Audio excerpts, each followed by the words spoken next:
ในวิดีโอนี้คุณจะได้เรียนรู้ระบบเทรด 5 นาทีที่ใช้กับตลาด Forex และสามารถนำไปประยุกต์ใช้กับตลาดทองคำและคริปโต โดยใช้ในส่วนของ Indicator Moving Average แล้วก็ Engulfing Candle ในการวิเคราะห์กราฟนะครับองค์ประกอบหลักๆของระบบเทรดนี้ก็จะประกอบไปด้วย1ก็คือในส่วนของ Exponential Moving Average และอันที่2ก็คือในส่วนของ Engulfing Candle นะครับซึ่งเป็นรูปแบบแท่งเทียนพื้นฐานที่มีคนใช้ค่อนข้างที่จะเยอะเดี๋ยวเราจะมาดูในแต่ละส่วนกันว่าเอามาใช้ทำอะไรบ้างอันดับแรกก็เปิดกราฟขึ้นมาก่อนแล้วก็ในตัวอย่างนี้จะใช้ Euro USD Time Frame 5 นาทีเป็นหลักอินดิเคเตอร์ที่จะใส่ตัวแรกก็คือในส่วนของ Moving Average นั่นเองก็ให้เราพิมพ์คำว่า EMA ก็ได้แล้วก็ตามด้วย89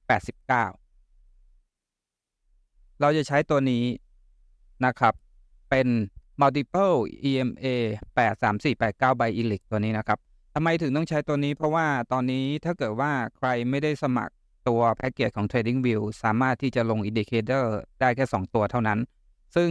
ถ้าเกิดว่าคุณใช้ Moving Average ธรรมดาของ TradingView เนี่ยตัวของ Indicator คุณจะลงได้ไม่ครบนะครับโอเคแล้วเราก็มาตั้งค่ากันเลยในส่วนของการ plot ข้อมูลปกตินะครับไม่ต้องเปลี่ยนแปลงอะไร Moving Average ที่เราจะใช้วันนี้ก็คือในส่วนของ34แล้วก็89ซึ่ง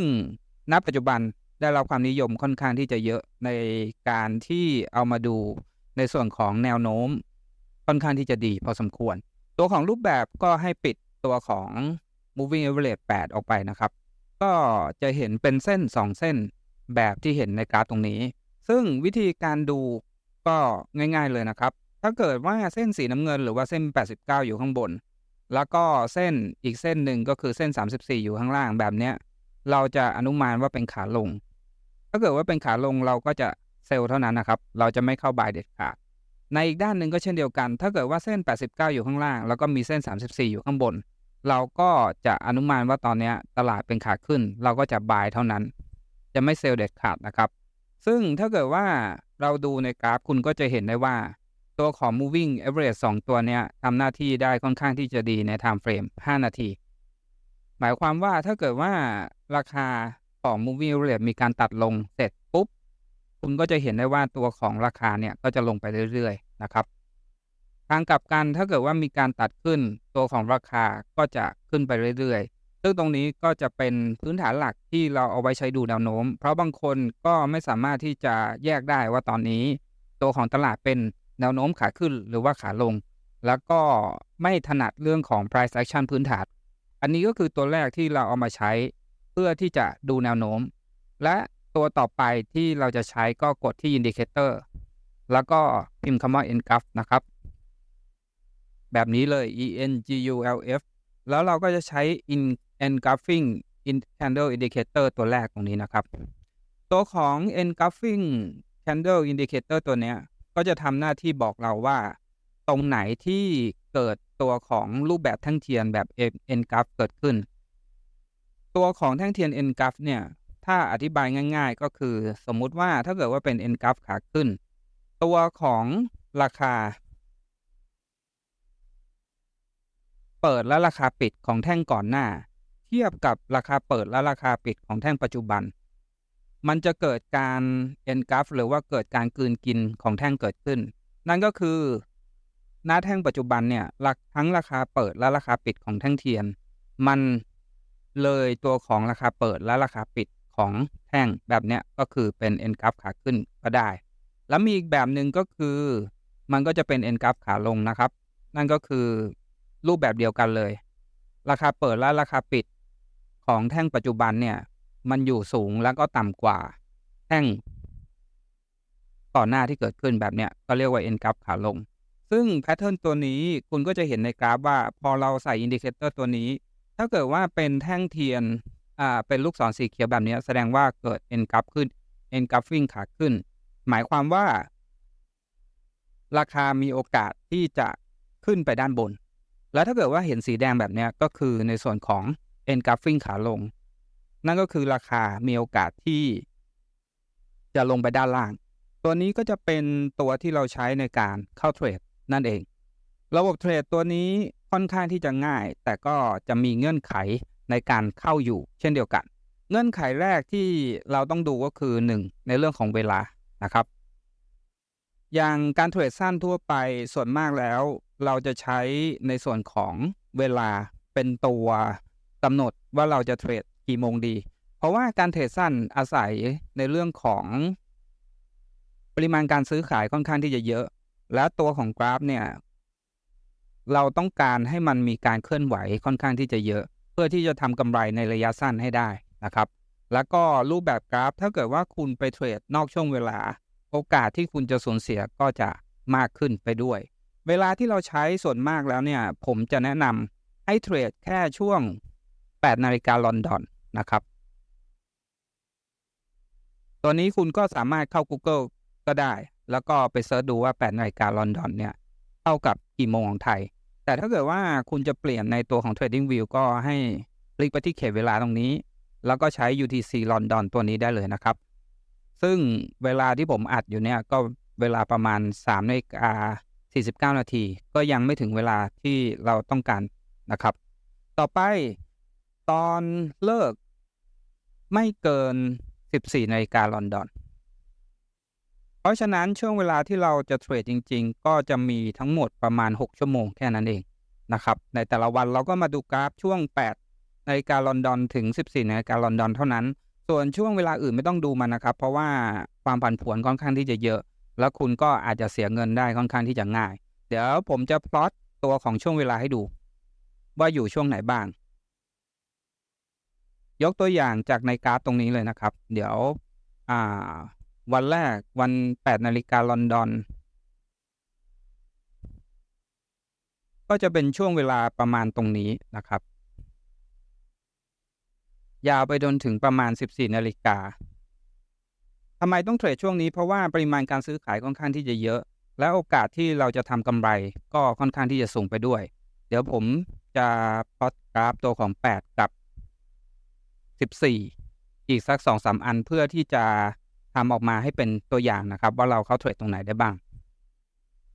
อย่างตรงนี้ก็เช่นเดียวกันนะครับ8 นาฬิกาก็จะเริ่มอยู่ประมาณนี้จนถึง14 นาฬิกา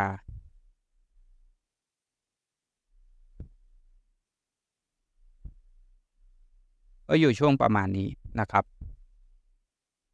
อีกวันหนึ่งก็เช่นเดียวกันก็เราก็จะใช้ตัวของ8 นาฬิกาเหมือนกันจนถึง14 นาฬิกาซึ่งที่จริงแล้วเนี่ยถ้าเกิดว่าคุณเทรดเพิ่มไปถึงช่วง15 นาฬิกาก็ได้นะแต่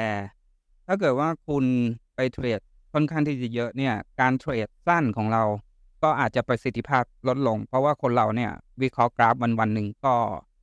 ได้ไม่ค่อยเยอะเท่าไรอยู่แล้วนะครับเพราะฉะนั้นเนี่ยต้องระมัดระวังไว้นิดหนึ่งถ้าเกิดว่าคุณอยากเทรดนานคุณก็ต้องมีเวลาอยู่กับกราฟนานไปด้วยอันนี้ก็อีกอันหนึ่งนะครับก็เป็น8 นาฬิกาจนถึง14 นาฬิกาช่วงเวลาการเทรดของเราก็จะประมาณนี้คุณก็จะเห็นได้ว่าช่วงเวลา8 นาฬิกาถึง14 นาฬิกาเนี่ยตัวของกราฟมีการวิ่งค่อนข้างที่จะเยอะพอสมควรเมื่อเทียบกับช่วงก่อน8 นาฬิกาช่วงก่อน8 นาฬิกาเป็นช่วงที่ตลาดของเอเชียบ้านเราเปิดซึ่งปริมาณการซื้อขายไม่ค่อยเยอะเท่าไรเพราะฉะนั้นเนี่ยถ้าเกิดว่าคุณอยากที่จะเทรดสั้นผมแนะนำว่าก็ใช้เวลาช่วงนี้จะได้ผลลัพธ์ที่ดีมากขึ้นนั่นเองอันนี้ก็เป็นเรื่องของเวลานะครับเราก็พลอตลงกราฟไปได้เลยว่า8 นาฬิกาถึง14 นาฬิกาเนี่ยเราจะเทรดแต่ช่วงเวลาหลังจากนั้นเราก็ยังไม่เทรดนะครับรอดูต่อไปเรื่อยๆเราก็ใช้เวลากับกราฟวันหนึ่งแค่ไม่กี่ชั่วโมงก็สามารถที่จะทำกำไรได้แล้วโอเคอันนี้ก็คือพื้นฐานหลักที่เราต้องรู้ไว้ก่อนก็คือเวลาที่เราเทรดได้ก็คือ8ถึง14 นาฬิกาตามเวลาลอนดอนเท่านั้นถ้าช่วงเวลาอื่นสามารถที่จะเทรดช่วงของตลาด US เปิดก็ได้แต่ก็ไม่ค่อยแนะนำนะครับเพราะว่าตอน8 นาฬิกาลอนดอนก็ถือว่าเป็นการเริ่มต้นการเทรดของตลาด Forex อย่างแท้จริงปริมาณการซื้อขายจะเริ่มเยอะตอนช่วงลอนดอนแล้วก็จะไปน้อยตอนช่วงหลังเที่ยงของลอนดอนไปแล้วอันนี้ก็คืออันที่1อั อันที่2ตัวของ N-Graph ที่เราใช้กับตัวของ Moving Average เราจะดูยังไงในการเข้าเทรดผมขอเริ่มต้นจากตัวของการ Buy ก่อนละกันการ Buy นะครับอย่างในกราฟตรงนี้คุณก็จะเห็นได้ว่าตัวของ Moving Average 89กับ34มันต้องเรียงแบบนี้ก่อนนั่นก็คือแสดงให้เห็นถึงแนวโน้มขาขึ้นพอเราเห็นแนวโน้มขาขึ้นตรงนี้เกิดขึ้นเนี่ยต่อไปก็จะไปดูในส่วนของ N-Graph Candle กันว่าต้องมีรูปแบบไหนอย่างถ้าเกิดว่าเรารู้แนวโน้มขาขึ้นสิ่งที่ N-Graph Candle ที่เราต้องการก็คือจะเป็นตัวลูกศรสีเขียวที่ชี้ขึ้นนะครับเพราะว่าถือว่ามันให้สัญญาณตรงกับตัวของ N-Graph Candle ที่เกิดขึ้นนั่นเองแต่ถ้าเกิดว่าเป็นลูกศรสีแดงแบบนี้เนี่ย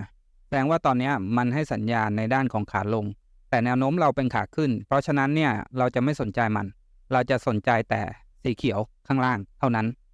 อันนี้เป็นกฎเหล็กนะครับต้องทำตามอย่าไปสนใจ N-Graph ที่เป็นสีแดงเพราะว่าถ้าเกิดว่าคุณดูจากในกราฟตรงนี้เนี่ยคุณก็จะเห็นได้ว่า N-Graph ที่เกิดเป็นสีแดงเกิดขึ้นเนี่ยราคาไม่ได้ตกลงมาเลยนะครับราคาไม่มีตกตาม N-Graph เลยเพราะอะไรเพราะว่าแนวโน้มหลักที่เราดูจาก Moving Average เราก็จะเห็นได้ว่ามันเป็นแนวโน้มขาขึ้นอยู่เพราะฉะนั้นการที่เราจะไปเข้าตัวของ N-Graph ขาลงก็จะทำให้การเทรดของเราสูญเสียมากกว่าได้ก็ใช้ง่ายๆแค่นี้นะครับตัวของ N-Graph สิ่งที่ควรระมัดระวังคือคุณต้องรอให้แท่งเทียนปิดเท่านั้นเพราะระหว่างที่แท่งเทียนกำลังวิ่งอยู่ตัวลูกศรตัวสีเขียวเนี่ยมันสามารถที่จะขึ้นแล้วก็หายไปได้แต่ถ้าเกิดว่าแท่งเทียนปิดเมื่อไหร่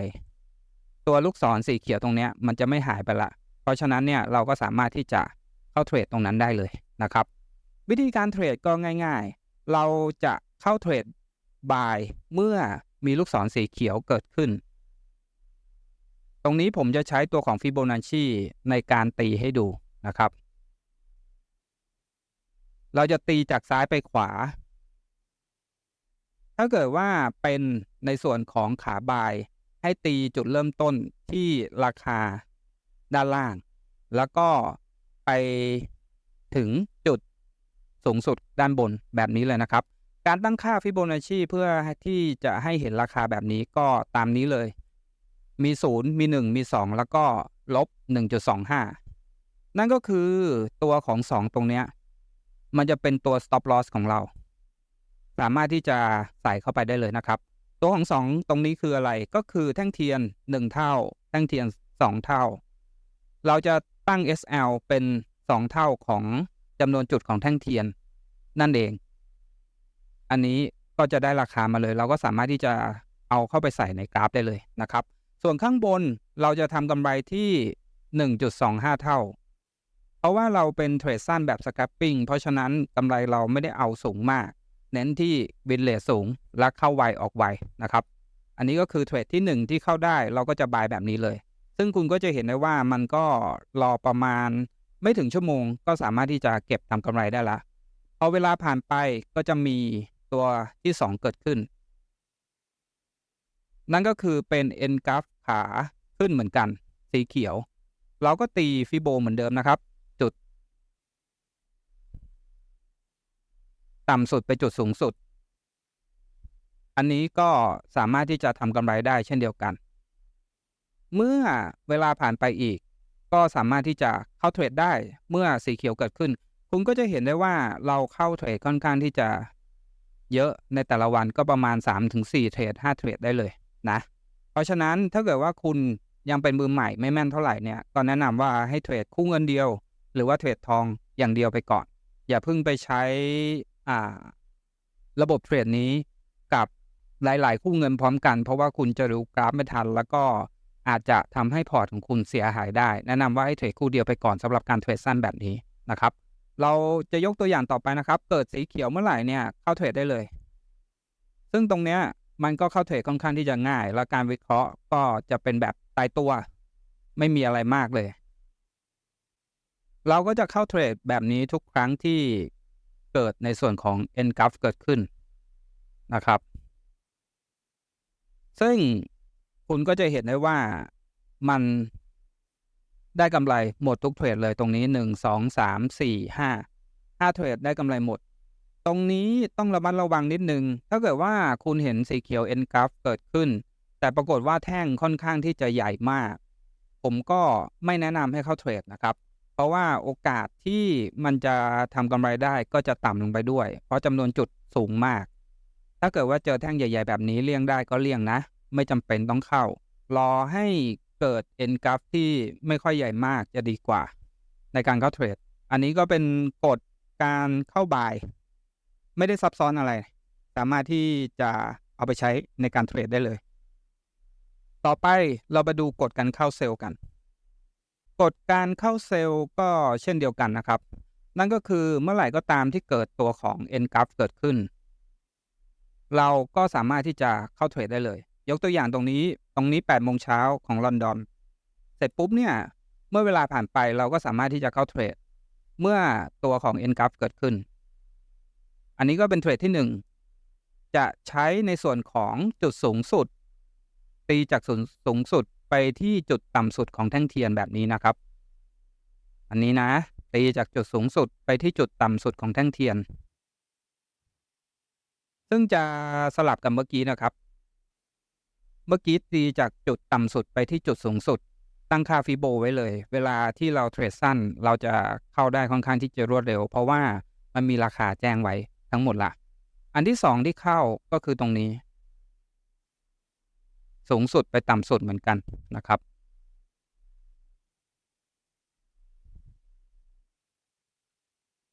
แล้วเมื่อเวลาผ่านไปคุณก็สามารถที่จะเข้าเทรดได้เรื่อยๆเมื่อเกิดในส่วนของ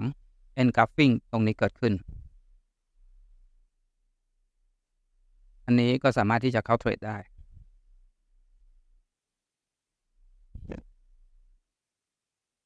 จะเห็นได้ว่าตัวนี้ก็จะได้กำไรทั้งหมด1 2 3เทรดนะครับส่วนเทรดสุดท้ายเนี่ยเสียเงินเพราะว่าราคาไปไม่ถึงเกือบที่จะเป็นในส่วนของ1.25 เท่าแต่ไปไม่ถึงนะครับแต่ยังไงเนี่ยก็ยังสามารถที่จะทำกำไรได้คุณจะเห็นได้ว่าในช่วงเวลา8โมงถึงบ่าย2มันจะมี End graph ที่ผมไม่ได้ตีหรือว่าไม่ได้เข้าเทรดอยู่ด้วยเพราะอะไรถึงไม่ได้ตีและไม่ได้เข้าเทรดตรงนี้ตัวของราคาถ้าเกิดว่ามันเข้าไปในโซนหรือว่ามันไปสัมผัสเส้นตัวของ34ไม่ต้องเข้าเทรดนะครับเพราะว่าถือว่าตอนนี้ตัวของแนวโน้มไม่ค่อยแข็งแรงเท่าไหร่การเข้าเทรดของเราก็อาจจะทำให้เราเสียเงินอย่างรวดเร็วก็ได้เพราะฉะนั้นเนี่ยถ้าเกิดว่ามันเข้ามาอยู่ในโซนตรงนี้เนี่ยให้คุณเว้นเลยแล้วรอให้ราคาเนี่ยอยู่ห่างออกจากเส้นก่อนแล้วค่อยเข้าเทรดตัวของ N graph เพราะว่าการเทรดตัวนี้ตัวของ N graph มันเป็นการเทรดตามแนวโน้มมันไม่ได้เทรดที่จุดกลับตัวเพราะฉะนั้นเราไม่จำเป็นต้องเข้าจุดที่มันเป็นจุดสูงสุดหรือว่าจุดต่ำสุดก็ได้ก็สามารถที่จะทำกำไรได้ค่อนข้างที่จะง่ายพอสมควรแล้วก็เช่นเดียวกันนะครับกับเหมือนกับตัวของขาขึ้นถ้าเกิดว่าขาขึ้นราคามันมาทดสอบที่ตัวของ34หรือว่า89เราก็ยังไม่เข้าเทรดยกตัวอย่างตรงนี้เป็นต้นนะครับอันนี้ก็ยังไม่เข้าเทรดตัวนี้ก็เข้าไม่ได้นะครับเพราะว่าแท่งค่อนข้างที่จะใหญ่พอสมควร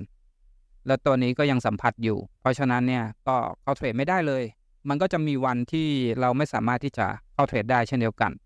เพราะฉะนั้นถ้าเกิดว่าใครเทรดคุณก็ต้องทำตามระบบให้ได้อันนี้ก็เป็นวิธีง่ายๆในการเทรดด้วยตัวของ Candle N graph สามารถที่จะเอาไปลองเทรดดูได้เลยสำหรับระบบนี้ไม่ยุ่งยากไม่ซับซ้อนเหมาะสำหรับมือใหม่หรือว่ามือเก่าที่ไม่อยากที่จะวิเคราะห์กราฟอะไรมากมายนะครับเทรดตามระบบไปเรื่อยๆแล้วก็ทำกำไรระยะสั้นได้ค่อนข้างที่จะดีพอสมควรก็ขอฝากระบบนี้ไว้ด้วยนะครับแต่ถ้าเกิดว่าใครจะนำไปใช้ก็ควรที่จะศึกษาข้อมูลก่อนแล้วลองทดสอบดูก่อนว่าระบบนี้เหมาะกับตัวเราหรือเปล่าแล้วค่อยนำไปใช้วันนี้ก็ขอจบวิดีโอเพียงเท่านี้ฝากกดไลค์กดแชร์กดติดตาม Golden Effect ด้วยนะครับแล้วพบกันวิดีโอหน้าสวัสดีครับ